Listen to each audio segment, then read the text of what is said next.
చేసేటువంటి విధానాన్ని పొలిటికల్ గా కొత్త న్యూ విధానాన్ని తీసుకోవడం కావచ్చు, ఇవన్నీ కూడా తీసుకోవడం కంటే ఏ పార్టీ నుంచి కావచ్చు, మన సీనియారిటీ ఎంత అన్నది కాదండి. ఏ పార్టీ నుంచి అన్నా ప్రతి వ్యూహాలతో వెళ్తున్నటువంటి పార్టీ ఎక్కడైనా సక్సెస్ అవుతుంది అంటే కనుక ఖచ్చితంగా దాని ఫార్ములాని కానీ, అది తీసుకున్నటువంటి నిర్ణయాలు కానీ ఇలాంటి అన్నిటిని కూడా కొంతమంది ఫాలో అవుతుంటారు. దాన్ని జనసేన కూడా తీసుకోవాల్సినటువంటి అవసరం ఉందా అంటే తీసుకోవాల్సిన అవసరం ఏర్పడినప్పుడు ఖచ్చితంగా తీసుకుని ముందుకెళ్ళవలసినటువంటి అవసరం కూడా ఉంటదండి. ఇంకోటి ఏంటంటే విజయ్ గారు కూడా ఆయన్ని ఒక తెర మీద ఒక నటుడు గానో లేకపోతే స్టార్డమ్ ఉన్నటువంటి హీరో గానో వస్తే గాల్లో సీఎం అయిపోయినటువంటి వ్యక్తి అయితే మాత్రం కాదండి.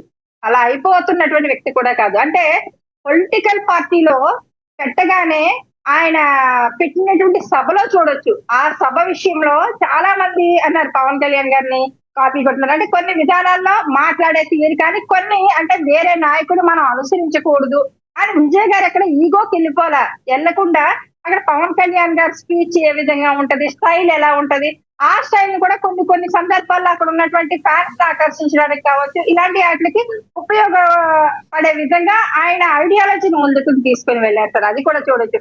అలాగే ఆయన సభ పెట్టినప్పుడు తొక్కిసలాటలో ఎంతమంది చనిపోయారో చూసాం. చూసిన తర్వాత బయట ట్రోలింగ్ చూస్తే ఒక రకంగా ఒకేసారి నెగిటివిటీ అంటే విజయ్ లాంటి వ్యక్తి పార్టీ పెట్టి రాజకీయాలకి అనిపెట్టి పనిచేయడు. ఓన్లీ స్టార్డమ్ సినిమాల వరకే పనిచేస్తుంది. పొలిటికల్ గా పాతికిపోయినటువంటి పార్టీలు వ్యవహరించేటువంటి వ్యవహార శైలి ఏ విధంగా ఉంటుందో విజయ్ గారి మీద కూడా సేమ్ అణిచివేత అక్కడ కూడా జరిగిందని ప్రజలు భావించారు. కాబట్టి ఇవాళ వన్ సైడ్ గా కట్టం కట్టినటువంటి పరిస్థితిని చూడొచ్చు. అంటే ఇవాళ విజయ్ గారికి ఇప్పుడు 105 సీట్లతో ఇంకొక 118 సీట్లు అయితే గవర్నమెంట్ ఫామ్ చేయడానికి రెడీగా ఉన్నారని చెప్తున్నారు. అంటే ఇంకొక 13 సీట్లు తక్కువగా కనిపిస్తూ ఉన్నాయి.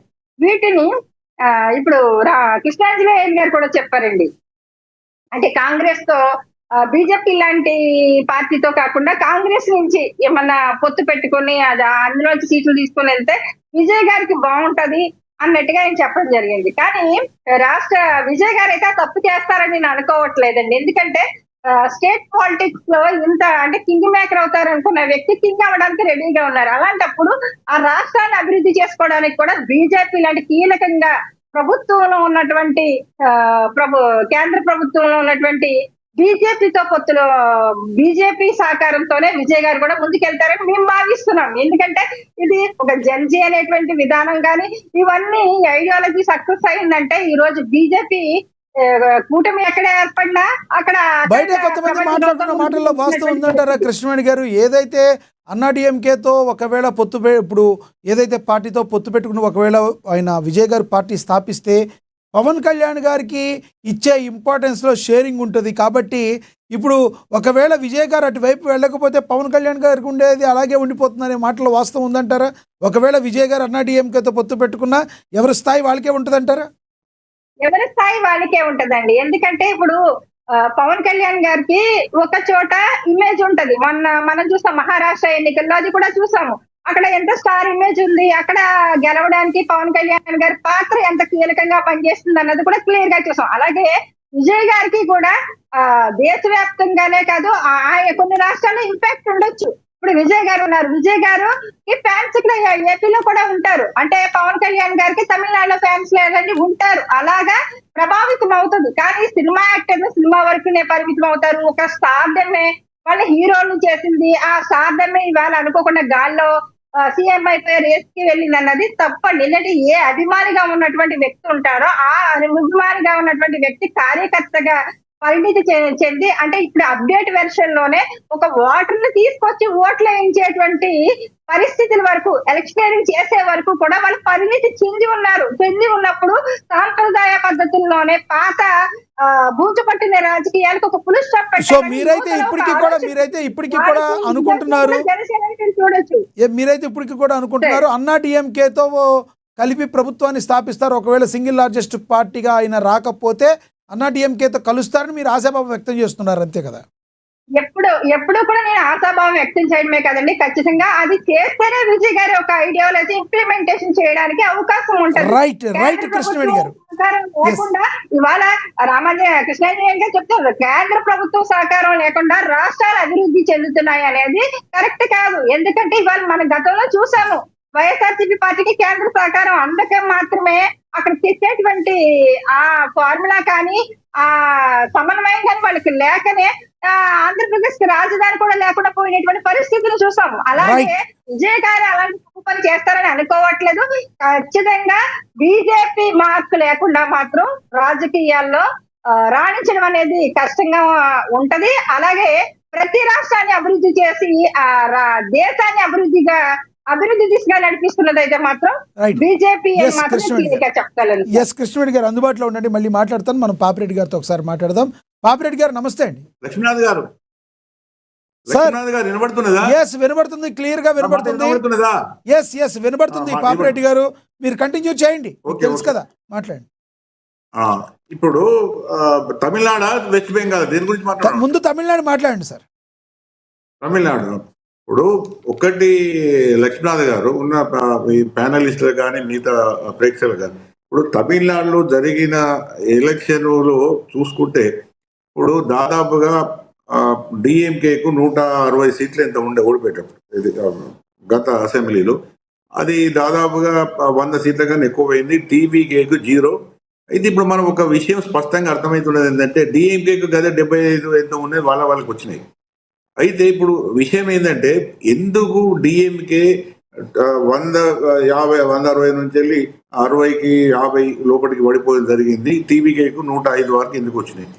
అయితే ఒక విషయం ఏంటంటే, డికే బేసు టీవీకే బేసు దాదాపు ఒకటే. అదే ద్రవిడియన్ పార్టీ, పెరియారు, తర్వాత ఏది మిగతా అన్ని అంశాలు కూడా డిఎంకేకు టీవీకేకు దగ్గర ఉండే మేనిఫెస్టోలో కూడా. అయితే ఈ వీటితో పాటుగా విజయ్ గారు చేసింది ఏంటంటే, సామాజిక న్యాయము, అంబేద్కర్, దళిత్ ఫ్యాక్టర్ కూడా కొంత ఎక్కువ అడిషనల్ గా డిఎంకేకు కన్నా వీళ్ళు ఎక్కువ కలపడం జరిగింది.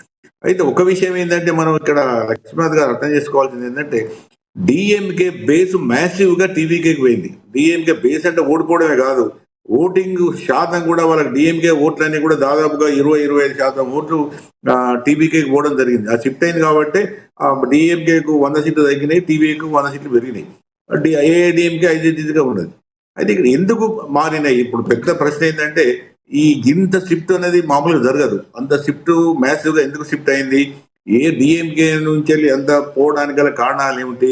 కేవలం సినీ గ్లామర్ అయినా, లేకపోతే సోషల్ ఫ్యాక్టర్స్ ఏమైనా ఉన్నాయా, లేకపోతే డిఎంకే పరిపాలన సరిగ్గా లేదా, స్టాలిన్ డిఎంకే కుటుంబ పరిపాలన మీద ఏమైనా విమర్శలు అంటే ఏమైనా అసంతృప్తి వచ్చిందా? ఇవన్నీ కూడా క్వశ్చన్స్. ఎందుకంటే ఇప్పుడు డిఎంకే ఆ లెవెల్, ఇప్పుడు మొత్తం డిఎంకే ఏడీఎంకే 2 పడిపోయినట్టు అర్థం చేసుకోవచ్చు. ఏడీఎంకే పడిపోలేదు, డిఎంకే ఒకటే పడిపోయింది. ఆ డిఎంకే సీట్లే టీవీకే అయిపోయినాయి. ఆ ఓట్ బేస్ కూడా వాళ్ళకి మారింది. ఎందుకు మారింది అన్నది ఒక పెద్ద ప్రశ్న. ఇప్పుడు అందరి విశ్లేషకులకు కానీ, ఏది సైంటిస్టులకు, పొలిటికల్ సైంటిస్టులకు కానీ ఒక సమస్య ఏంటంటే, ఎందుకు ఇంత ఒక పార్టీ యొక్క ఓటు బేసు కొత్తగా పెట్టిన ఒక పార్టీకి ఎందుకు పోయింది అన్నది ఇప్పుడు పెద్ద ఒక సవాలు, క్వశ్చన్. దాన్ని మనం అర్థం చేసుకోవాలంటే కొంత టైం పట్టవచ్చు. కానీ ఒకటి మాత్రం ఏంటంటే, డిఎంకే బేసే మొత్తం టీవీకే కొట్టేసింది కాబట్టి వాళ్ళు ఆ డిఎంకే సీట్లు వచ్చినాయి, ఓట్లు పర్సెంటేజ్ కూడా పెరిగింది కాబట్టి విజయ్ ముఖ్యమంత్రి అవుతాడు. అయితే ఇప్పుడు మీరు అన్నట్టు చర్చ అవుతుంది, ఏ పార్టీ నుంచి వెళ్ళి వాళ్ళు తీసుకోవాలి మద్దతు. అది ఒకవేళ రేపు ఎల్లుండి వరకు తేలుతుంది, డిఎంకే ఇస్తుందా, ఏఐడిఎంకే ఇస్తుందా, లేకపోతే అన్ని పార్టీలు కూడా నేను అప్పీల్ చేసి నా గవర్నమెంట్ని సపోర్ట్ చేయండి, నేను ఏ పార్టీ కూడా నేను సహాయ అవుతుండా, మీరు అవుట్ సైడ్ సపోర్ట్ అంటారు. అంటే ఆ పార్టీకి అవుట్ సైడ్ నుంచి సపోర్ట్ ఇవ్వడం అట్లా అడుగుతాడా ఆయన ఏమన్నా? లేకపోతే చిన్న పార్టీలు అంటే చిన్న పార్టీలను తీసుకోవడం అంటే ఏ పార్టీ వస్తుంది? ఇవన్నీ కూడా మనం ఊహాగానాలే, కానీ వాస్తవంగా ఏం జరుగుతుంది అనేది రేపు అక్కడ చూడాలి. ఎట్లా ఇప్పుడు ఏ పార్టీలు ఉన్నాయి, ఎందుకంటే చిన్న చిన్న పార్టీలు కూడా చాలానే ఉన్నాయి. అయితే రెండోది ఏంటంటే, ఇప్పుడు ఇంట్లో 2 సమస్యలు ఉన్నాయి. ఒకటేమో డిఎంకేకి పోతారని కొందరు అంటున్నారు, ఎందుకంటే ఈయన ఐడియాలజికల్ డిఫరెన్సెస్ అంటే ఇవన్నీ ఎలక్షన్స్ ముందు ఉంటాయి. ఎలక్షన్స్ తర్వాత గవర్నమెంట్ నడపాలన్నప్పుడు గవర్నమెంట్లో ఉండే అనేక సమస్యలతోని ఈ పొలిటికల్ డిఫరెన్సెస్ కూడా అంత మేజర్గా పనిచేయాయి. ఎందుకంటే గవర్నమెంట్ నడపాలి కాబట్టి గవర్నమెంట్కు ఉన్న సమస్యలు అనేకం ఉంటాయి. బహుశా ఆయన వాళ్ళతో వాళ్ళను గవర్నమెంట్కి ఇన్వైట్ చేయకపోవచ్చు, ఏమైనా ఇవ్వకపోవచ్చు, నాకు అవుట్ సైడ్ నుంచి సపోర్ట్ చేయమని అడగవచ్చు. లేకపోతే కాంగ్రెస్ నుంచి తీసుకుంటాడా? ఇప్పుడు ఒకటి ఏంటంటే ఆయనకు 2 సమస్యలు, కొత్త పార్టీ వచ్చింది, కొత్త వ్యక్తి, సెంట్రల్ గవర్నమెంట్ తోని సయోధ్య ఉండాలనేది ఒకటి ఉంటుంది. ఏ గవర్నమెంట్ కన్నా కూడా అందులో కూడా మళ్ళీ ఇది సంపూర్ణంగా మెజార్టీ లేని పార్టీకి సెంటర్ తోని లాగరేట్స్ అంటే ఒకవేళ సెంటర్ తోని పంచాయతీ ఒకవేళ ఎక్కువైతే ఆయన మైనార్టీ గవర్నమెంట్ కాబట్టి ఏమైనా అనేక సమస్యలు వచ్చినప్పుడు గవర్నమెంట్ పడిపోయే ప్రమాదం కూడా ఉంటుంది. కాబట్టి ఆయన సెంటర్ సపోర్ట్ తీసుకుంటాడా, బీజేపీ సపోర్ట్ తీసుకుంటాడా అని పక్క పెడితే సెంట్రల్ గవర్నమెంట్ తో మాత్రం ఏ కొద్దిగా రాజకీయ పరిజ్ఞానం ఉన్నా, విజ్ఞానం ఉన్నా సెంట్రల్ గవర్నమెంట్ తో పంచాయతీ పెట్టుకునే పరిస్థితి ఉండదు. ఎందుకంటే పరిస్థితులు ఆయనకు అనుకూలంగా ఉండవు. ఒకవేళ స్టాలిన్ లెక్కనే వ్యతిరేకంగా పోతే వ్యతిరేక పరిస్థితులు వచ్చే అవకాశం ఉంటుంది, ప్రతికూల పరిస్థితులు వస్తాయి. కాబట్టి అది చేయకపోవచ్చు. బహుశా నేను అనుకుంటే ఏదో 1-2 చిన్న పార్టీలు ఏమైనా వస్తే